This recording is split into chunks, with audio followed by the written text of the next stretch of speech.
Alhamdulillahi, dukkan yabo da godiya sun tabbata ga Allah, tsira da amincin Allah su ƙara tabbata ga Annabi Muhammad sallallahu alaihi wasallam. Haƙiƙa lalle Allah subhanahu wa ta'ala ya tanadi ɗaya daga cikin mala'iku na musamman, wanda shi wannan mala'ika Allah ya sanar da shi sunayen halittu ga baki ɗaya. Duk lokacin da ɗaya daga cikinmu ya ce, Assalamu alaika ya Rasulallah, sai wannan mala'ika ya sanar da Annabi Muhammad sallallahu alaihi wasallam cewa wani ɗan gidan wani yana yi maka sallama, yana gayar da kai ya Rasulullah. Annabi sallallahu alaihi wasallam a dawo mai da ruhin shi ya mayar da wannan sallama gare ka, cewa alaikumus salam wa rahmatullahi wa barakatuh ya wani ɗan wani, in ji Annabi Muhammad sallallahu alaihi wasallam. Saboda haka ana buƙatar yawaita irin wannan gaisuwa da salati ga Annabi Muhammad sallallahu alaihi wasallam, musamman waɗanda Allah ya ba su dama suka ziyarci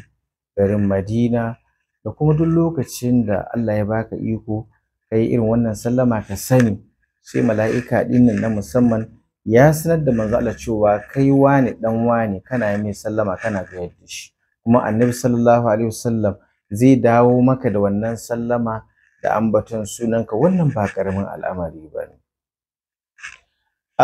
Assalamu alaika ya Rasulallah, assalamu alaika ya Rasulallah,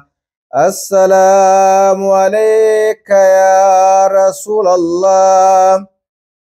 assalamu alaika ya Rasulallah, assalamu alaika ya Nabi Allah, assalamu alaika ya Nabi Allah, assalamu alaika ya Nabi Allah, assalamu alaika ya Mahbub Allah,